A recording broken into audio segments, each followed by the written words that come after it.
weeknights at 6 on Fox 9. A lot of people have asked me, when are you going to turn the heat down? And I said, September sometime. But really, it's in August when the heat starts to turn down. So we've got a little ways to go.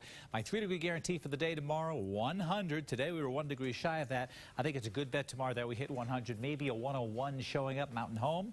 Could be around 103 during the day tomorrow. The heat is definitely on. Look at the heat all across the Northwest. It's been nice in Spokane and Moscow. It's kind of interesting because last year and a couple of years ago, we've had a lot of temperatures in the 80s in July. And we had basically mixed with up and down temperatures. That weather has shifted to northern Idaho, where it typically is like this. You're getting 80s showing up when really we've only had 3 days in the 80s in July. Everything else has been 90s and 100s and a couple 108s in there. 70s along the coast. You can go there to get relief from the heat, certainly.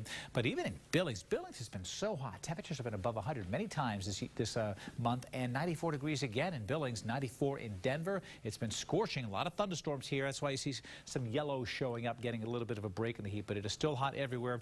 Nothing like the center part of the nation, though. Look at this. Between northern Texas, Dallas at 105, up to Kansas City 105, 106 here in Oklahoma City, just hot. And when you see the Gulf of Mexico here, this is what's called the dry line in West Texas. This is where the terrain in Texas is dry and deserty in West Texas.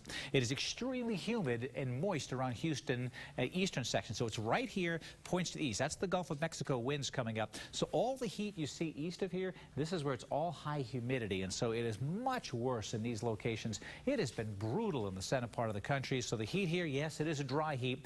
The desert Southwest, of course, has been hot above 100 degrees. It's going to be staying hot. It looks like we'll continue to see this center of heat continue and drying things out. The drought is worsening. We're talking moderate drought from over half of the country. Certainly, it has been a bad situation. Temperatures in the 90s still in the Treasure Valley. Down to 75 in Twin, which is the airport, which is the weather station, which is south of the Twin Falls, and cooling off nicely in Idaho's Central Mountains. But look at this, crystal clear, no thunderstorms showing up. All the storms are to the east, wrapping around our high-pressure ridge is where the center of the heat is in the center part of the country. But the monsoon moisture, instead of coming up in our direction, is going around it. We're right in the middle, cool air to the north and west.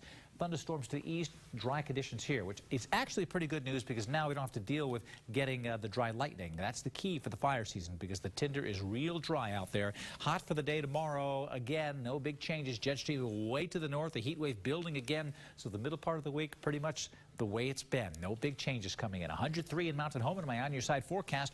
100 in Boise and in Emmett. 99 in Meridian. 100 in Meridian. 99 in Nampa. Caldwell at 96. The western parts of the valley still upper 90s are likely.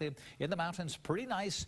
Temperatures in the 50s in the morning, in the upper 80s to near 90 in Long Valley at 5,000 feet. In the 90s, mid-90s in Idaho City, Garden Valley up to around Atlanta, about 92 degrees. Stanley tomorrow, 36, and then 50 degrees hotter in the afternoon at 86. So sunshine, a cool morning, and not a bad afternoon as well. The East Central Mountains above 6,000 feet is where to go to get escaping the heat. 96 in Twin, continued sunny, and those temperatures are just not going to change all week. Look at my on your side extended forecast. 100 tomorrow, close to that on Tuesday. A little bit of a dip to the low 90s on Thursday and Friday, and right back up to near 100 as we head to this time next week, Saturday and Sunday. So, oh man, my special weather segment, I'll detail some more about how hot July has been, looking at the averages, and kind of talk about what it takes to turn the season around a little bit. Because it seems like July has been that long instead of this long. It does, I know. And then you still have August to go. So hopefully it'll change a little bit. You got it. Thanks, God.